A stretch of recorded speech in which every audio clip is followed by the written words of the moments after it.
Little did I know that losing this late night auction was actually my saving grace.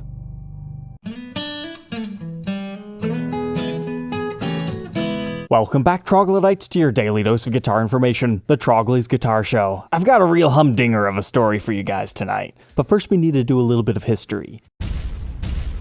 In the year 2009, Sam Ash commissioned 25 limited edition Les Pauls done up in Widow Burst that had an all-red finish sprayed over a Les Paul Custom, except for it wasn't actually a real custom, it was a chambered out R7. But this is the first major run of guitars that is credited with the whole Widow effect, meaning it has the sprayed over binding to match the rest of the guitar. On the headstock, along the binding edge, even the fretboard's binding graced these colors. And the coolest thing about these is it's the introduction of animal guitars. We have a legit Black Widow spider decal on the back of the headstock stinger. I've documented one of these right here if you want to see one up close and personal, but ever since selling that one about 3 years ago, I've wanted another one. And I really started to think about one of these about 2 months ago, and imagine my surprise when I found one on Reverb for a ridiculous price. So I quickly flipped through the photos here and it's like, oh my goodness, it's even the last one produced? I got really excited there for a minute. But then I looked at the seller and realized, oh, zero feedback from a foreign country.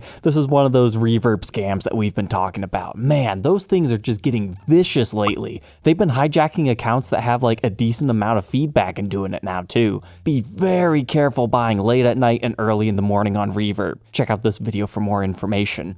Oh hey, speaking of scam listings, here's one I just found on Reverb. $1,500. Fantastic deal. A little bit suspicious to have free shipping from Australia. I mean, that stuff's expensive. So if you ever see a listing like this, go down here if you're on desktop, report listing to Reverb, and you can say scam, stolen photos, report it, and if you're lucky, they take it down right away. If not, it takes a couple of reports. However, what I've told you guys is generally those listings use real photos taken from eBay, Reverb, or past sales or something like that. So I was looking up these photos using Google reverse search, and unfortunately I couldn't find it. But imagine my surprise, a week and a half later, here it is. It was on eBay this entire time. There's a legit listing for the guitar. Now to my dismay, it's $8,000, which is like top value plus for something like this. But sure enough, it's all the exact same photos here. But I have even more this time. I mean, look at the top on this one. The one I documented, it was pretty good, but if I remember correctly, the condition wasn't 100% perfect. I know Sam Ash also did a run called Cobra Burst, where it actually had a stinger and a Cobra on the back. I remember the one that I documented for that was absolutely beat up, so maybe I'm crossing memories there. But this is a particularly nice looking guitar here. Uncovered pickups and all. I mean, we can see the switch tip is missing, but if it's as clean as it looks, maybe it's just in the case.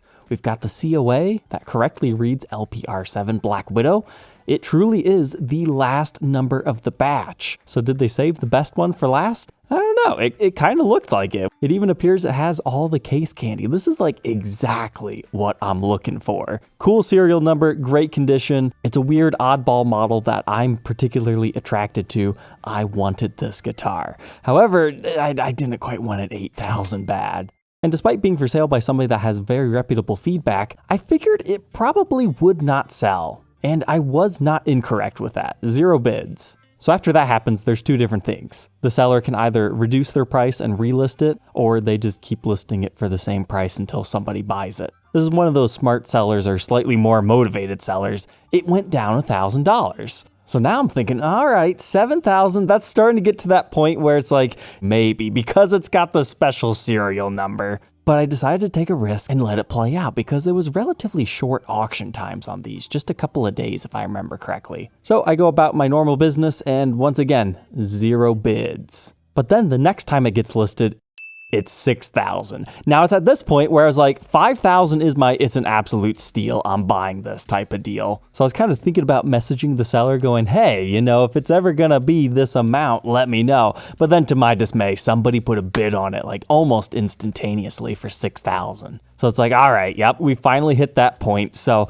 I decide to watch this auction. But what was kind of strange is this was a 1-day auction. You don't see those too often anymore because eBay penalizes you extra heavily on the fees because they want you to run it for like at least 7 days so more people can see it and get in a bidding frenzy. Even though all bids on eBay happen within like the last 20 seconds or at least the last day. So you had $6,000 right away. Now, obviously, the way you win these things is you wait till the very end, and this was like 12:30 at night for me. So I decided just to slightly outbid him. So I decided to put in a random number here. That's a good way to win. So I got my 62, 55, 85 in there. But then this all happens within seconds of each other. Somebody had a $6,500 bid in there, and then somebody won for 66. And I'm going to bed upset that night. It's like, man, I should have put more, It's number 25. Why did I do this to myself? So I thought that was the end of the road for this one. It found a new happy owner. I was kind of halfway expecting it to show up on Reverb for about 10 grand because, the right person, maybe. Just because of the special serial number and the great condition and everything.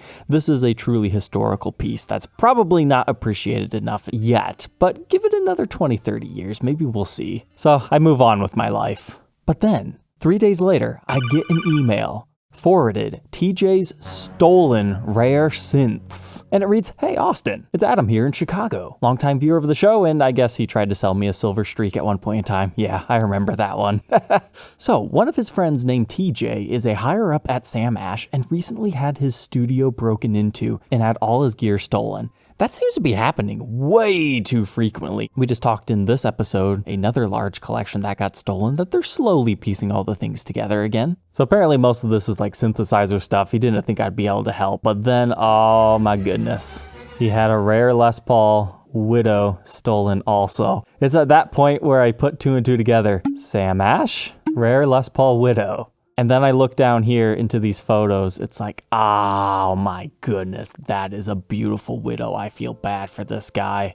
Uh-oh, that case candy looks a bit familiar. Oh no, the serial number 25. It's got the COA. Oh my goodness. I was bidding on a stolen guitar. So I know I opened this episode with I saved my butt by not bidding on this, but at the same time, I kind of wish I could have won this because then I could have got this guitar back to the rightful people. I wouldn't have been out any money, but the eBay seller would have been out money because in theory, the way that works is if you actually see your stolen guitar on eBay, your best bet is to just buy it for whatever it takes if you got the credit for it. And then when it gets here, you file a complaint with eBay under their money back resolutions. Same way if you got a guitar that was damaged. But you upload the police report that has the matching serial number and all that, and they'll refund the money because you can't sell stolen goods. Now, you might have to get police involved in that aspect as well. However, that's the way it's been told to me that it works. I don't have any firsthand experience on that end of it, but I have helped guide a few people in those situations, and it did end up playing out. So you might be able to say I dodged a headache there, but at the same time, I really wish I could have helped. So I felt it was my duty to at least make this video to maybe help him find his other stuff. So he sent that message at like 7 o'clock. So I mean, imagine his surprise when like my response within 2 hours is like, yo, that was just for sale.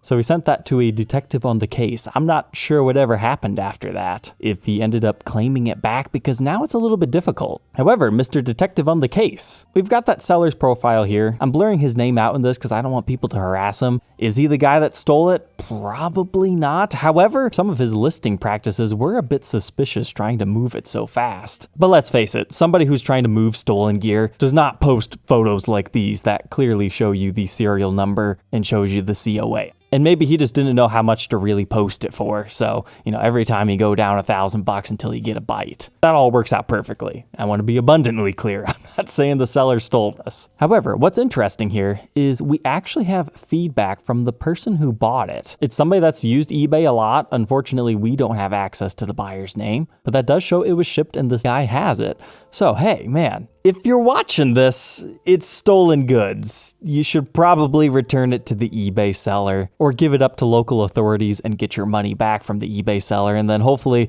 this guy can get his money back. But unfortunately, in business, that's the way it goes. If you're selling stolen goods, you are the one out of the money, even though you didn't do the stealing. That is exactly why I don't like to buy guitars with cash in person, especially at guitar shows. If your intentions are to then sell the guitar online, honestly, because sometimes you get wrapped up in situations like these. I actually got caught in one of these before too. It was a 2005 Gibson Les Paul Standard plus top 50s neck that was actually signed by Les Paul. You can check out this video right here. It was a beautiful piece. And I got it on Reverb. Now, in today's standards, 1250 isn't just an absolute steal, but you gotta remember, back then it was like 12 to 18 was the general going range for something like that. It wasn't the crazy steel that it is yet today. I mean, this is 5 years ago. But you could see some sort of a signature on there. It has a beautiful flame top. So, as I was normally doing at that time, I just made my general video.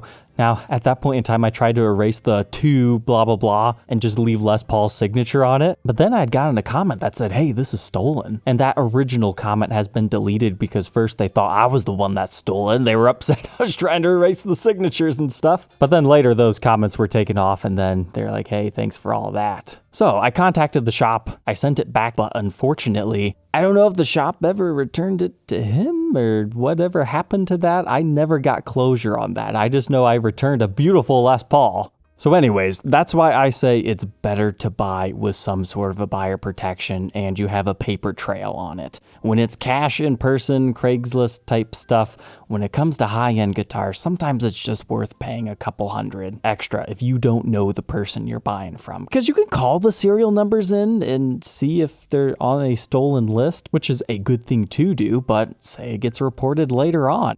It's such a gray area. How about everybody just not be big jerks and don't steal other people's stuff? Wouldn't that be nice?